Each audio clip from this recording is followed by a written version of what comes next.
How you getting on, folks? Um, D-Day has come. Cheltenham is calling, and we are definitely answering the call. Um, I am extremely excited for this. Realistically, this has been exactly what I've been waiting for all year. Some great, great racing on tomorrow, folks. Regardless if you're fans of racing or not, definitely tune in for it. It's definitely top quality racing. Should be plenty of great value there. We are going to be backing a few favourites, a few outsiders. There's actually a triple figure outsider in these selections here now today. So look at we're going to be covering all angles. We're going to be covering the ones for favorite backers for doubles, trebles, even. And as well as that, we'll be, I suppose, covering the each way angles for I suppose the each way punters and the big price outsiders as well. But the fact is Cheltenham, and because I'm known as a Peaky blogger, I haven't really done any, I suppose, Peaky cap videos yet. But sure, the fact that we are going to be doing it, we may as well crack on. We may as well go the whole hog. The 120, first race off the day, the Supreme. This one here is going to be going. I cannot look past appreciated here for Willie Mullins and Paul Townend. Currently priced in around even money. I think this is a great way to kickstart the whole festival here. Realistically, this is the one they all have to beat. I know Metier is coming in here with serious form, being the Tallworth winner and a very impressive one at that. But I've always been a big fan of Appreciated. I was there when it won the bumper in Leopardstown at Christmas last year, or the year before now. Yeah, Christmas 2 years ago now at this stage. But this one here was very impressive that day. I remember I was on Ragnar Loudbrook, if I'm not mistaken. I was very disappointed at that, but realistically, this horse is well capable of blowing the field out of the water here now. People are, I suppose, looking to find faults with it. I don't know why they are, because realistically, this is technically the best horse of the race. When you look at statistics, when you look at everything else, Appreciated is the worthy favourite here, and the fact that it still is even money, the value is there to be definitely availed of. I think it is going to be too good here. Realistically, I know, say for the Irish race an hour, we did cover this, and Ryan was very sweet on Metier, but I really cannot look past Appreciated here. I think he's too good, and I think the price of even money is definitely very nice to kickstart the campaign. 155. This one here is going to be a bit of a double with the first selection. Shishkin here for Nicky Henderson and Nico de Boinville, currently priced in around 1 to 2. Last year's winner, the Supreme, he's currently undefeated. The field here is definitely very beatable. I think All Mankind is a little bit, he's a bit of a lunatic. When it comes to jumps, I can't really understand why people are making a case for him. The jumping is going to be the name of the game here, and it's going to be the winning and losing of it. We've seen All Mankind last year in the Triumph. He blew up more so than anything else. Now, he needs to really settle himself an awful lot better, and as well as that, he needs to jump an awful lot better to even consider coming close to Shishkin here. Shishkin is the class act of the race. I'm absolutely heartbroken and Ergamine isn't going to be running in it, but realistically, if he was to run, I think he'd find this guy too good. He's just, I'm blown away by him, how good he is. He definitely looks to be potentially the next 2 mile chaser. I don't know how long Altior has left in his tank, but this lad here is definitely going to be a very nice addition to his 2 mile chasing team going into next year. 230, the first of the fairly nice price each ways. I'm personally going to be going with Cepage for Venetia Williams and Charlie Deutsch, currently priced in around 25 to 1. Now this one here, it's a hard one to call. It's very much up in the air. You can make cases for both angles. Cepage has got good form around here. He's put up some fairly nice performances at 2 mile 4. Most notably, I think it was last year, he won a fairly decent handicap of something in around the same quality of this field. Now he is gone up in trip. We do have, I suppose, stamina doubts and everything else like that, which would be definitely a worry. But the fact that Venetia Williams is 30% of a strike rate over the last 2 weeks, I think Charlie Dyche is in around the same, something like 25 or 30%. But this could well, I suppose, throw a bit of a spanner in the works. Look, it's a tricky one. It's so hard to call a nail down winner, and you're definitely better off maybe having a small each way. I'll put it to you this way: I've a tenner double on the first two. I've €2 each way on this one, so I'm not as confident, but I still think it has a fairly nice chance. And at a price of 25 to 1, it's worth in each way. The fact that he is his Cheltenham form as well, that for me takes the biscuit anyway. 305, and this here, the champion hurdle, the nap of the day. Honey, honey, honey, must be funny. Honeysuckle at 7 to 4. This one here is definitely, absolutely, in my personal opinion, well worth nap of the day.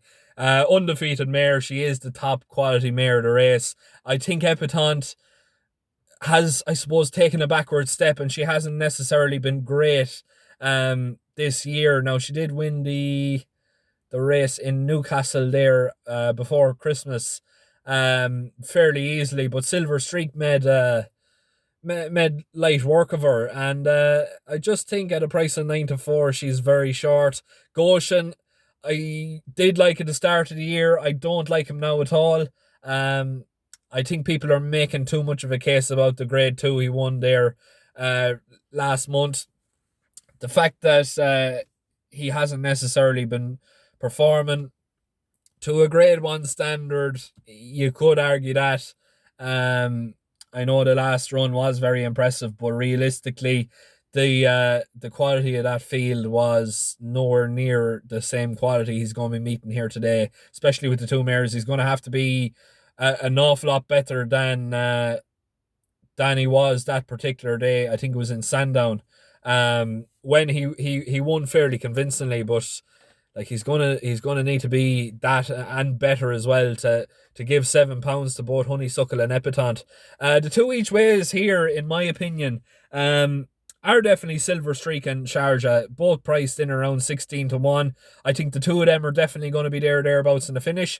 I don't think they're going to get to Honeysuckle. I think Honeysuckle is just going to, I suppose, pull clear from Goshen, and as well as that, if Goshen is jumping out to the, oh, where does he jump out? He jumps out to the right. And if Honeysuckle is in on the inside like she was for the Mayor's Hurdle last year, that's going to definitely open up the race for her. And especially if there's challengers coming on the outside of Goshen. And if he's jumping wild out to the right, that's going to open up the gap, let her slip on through up the inside, and let her coast home to victory. That's exactly how I want to see it. I want to see Sharjah come in second, and between Silver Streak in third. I'm going to maybe chance my arm and put a euro straight TriCast down on that as well. Hopefully it might come in and pay out a fairly nice amount. Then 340, we're going to go straight from the nap to the next best, and we're going to stick with the Irish contingency here now with Concertista in the Mayor's hurdle here, currently priced in around 11 to 8. We've actually two in this one here and one at an each way aspect, but keeping it to the swing of things, Concertista here, technically I cannot look past her. I think obviously cases can be made for Roxana, being a former winner and all that, but like I said, with the Racing Records team for the Irish Racing Hour, I think that race was definitely presented to her. I think she was booked for second. Now, she was chasing home Benny the Jew, but Concertista really comes alive in Cheltenham. Obviously, all you have to do is look at the last 3 years now, when she was second on her Willie Mullins debut at 66 to 1 behind Eglantine de Soy in the Mayor's Novice. She didn't do too much in Ireland then for the next season until she went to Cheltenham, and she just completely blew them away.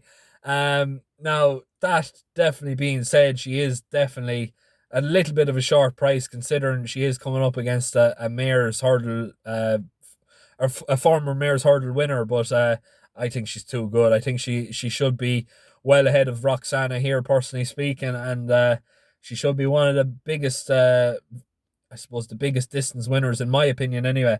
But just going on to the each way perspective, I was going through the statistics there last night from the Hacked Up Racing Gifts book. Um, I'll leave a link in the description below for the website for them. But they were kindly enough to sponsor our last month's giveaway for the Irish Racing Hour. Now, I was looking, like I said, I was looking through the statistics and I was looking through the key trials. This White Hot Chili filly at 100-1 for Harry Fry and Sean Bowen. This one here speaks an awful lot in its favour. It ticks an awful lot of boxes. It was sixth in the Mayor's Novice Hurdle last year behind Concertista. It had an awful lot of these in, I suppose, behind, and it was fairly close to them as well. Now, when you look at that race again, Dolcita and Concertista had pulled a little bit clear of the rest of the field. Now, Dolcita is a fairly decent enough mare. I would class. Well, she was anyway at the time she was with Willie Mullins. Now, saying that, it is, I suppose, taking a little bit of a backward step. I don't want to be cruel on Fergal O'Brien, but like realistically, she has taken a small little bit of a backward step. Hasn't necessarily been the same mare since. But at the time, she was a very, very talented mare. Now, this White Hot Chili filly, to come sixth in a field like that, and to be fairly close to, I think it was something like 5 or 6 lengths off third. Now, I could be totally wrong with that, but I know she was sixth anyway, out of a field of 22. But now, look at, she's 100-1. She finished fairly close to an awful lot of these. She's a listed winner. And I just think the fact that she has put up a fairly decent race in Cheltenham before and in the festival as well, I think she's worth a small each way. Now, I'll tell you exactly what I have on her. I've 50 cent each way at 66-1, and I've 50 cent each way at 100-1. So I've the total of €4 down, or €2 down. What am I saying? I've €2 down. And that's all I'm going to be spending on her. I don't think she's worth any more than that, but she's definitely worth €1 each way at 100-1. What could you lose, really? Should she come in third, it's a very, very nice payout. I think it pays in around 20-1. 415 then, another each way shout here, and this one here is going to be going to the Dennis Hogan Yard and Richard Johnson. This one here is a Fanian at 25-1, and in my personal opinion, this horse is massively overpriced. I can't understand how this horse is 25-1. It's been so consistent in Ireland, and it's been putting in some very, very decent performances, particularly in Naas. It's been absolutely unbelievable. It was a very, very close second or third behind Coulter, who is seems to be a very talented horse for Dermot Weld. Now, as well as that, it put in a very, very decent performance last time out when it went on to victory, and a very easy victory at that. I think this is a bit of a plot job, and I think this is a bit of a, I suppose it's great race planning for Dennis Hogan. It's off a completely lenient mark. I think it has something like 10 stone 13 on his back. Richard Johnson takes the ride, one of the best jockeys you could have on him. And I just think if there's ever going to be a horse that's going to, I suppose, turn a few screws and run in for a place here, this Safanian here at 25-1, I can't get over the price. I think it's absolutely nailed on for a place. But look, it could totally end up bombing out. It's a very tough race here, the Boodles, and it generally is. So I wouldn't necessarily be going mad. I think I've 250 down each way, so I've only a fiver spent on it, but definitely it should be a fiver well spent. 450 then is the last race of the day, the National Hunt Chase. A race that Gordon Elliott generally does very well with. I know, look, at Gordon Elliott is not going to be training any horses here, but Denise Foster is taking over his yard now. But I'm actually going to be going with a former Gordon Elliott trained horse. Galvin now is 10-3, and I know I said for the Irish race an hour say review for the Cheltenham Festival. I said it was delayed a meeting at the time because he was 2-1. Now he's gone 10-3. And the fact that he's not favoured now anymore, I'd definitely be backing him again, because the statistics for favourites winning this race is very, very poor. I wouldn't be going mad in this race now, mind you, but the fact that he's on the drift, I definitely would be certainly thinking that he's got a great chance. He loves it around Cheltenham. Second in the festival last year, behind I think it was Imperial Aura. Won in Cheltenham there last, I think it was October. A very, very easy winner that particular day. Now, Gordon Elliott said that particular time that he was going to be going here with the aim that he was going for a win. And I would imagine that it's going to be very, very hard for him to be stopped here now tomorrow. He definitely looks to be one of the class acts of the field. And I definitely think a price of 10-3 should be available for Ferguson and Jack Kennedy. Now, look, that's all I have time for now today. Please make sure to keep liking, sharing and subscribing. As you can see, the Seven Worlds Racing Club Peaky cap is looking very, very nice on me now tonight. But I am going to leave it there. I hope I'm going to be retiring this office and moving into my own one now tomorrow. Yeah, it's going to be very, very nice. I'm expecting some lovely equipment to land now tomorrow sometime. And hopefully you'll be able to see the whole thing in operation. But look, like I said, please make sure to keep liking, sharing and subscribing. I want to wish you all the very, very best of luck for Cheltenham tomorrow, and indeed for the rest of the festival. Hopefully we're on the back of plenty of winners. I've put countless amount of hours into studying these races and studying statistics. Hopefully they paid off. If they don't, I look like a prize idiot and I'll feel like a prize idiot. But hopefully, look, it should turn out to be a fairly profitable Cheltenham for all of us. Look, thanks again. Please make sure to keep liking, sharing and subscribing.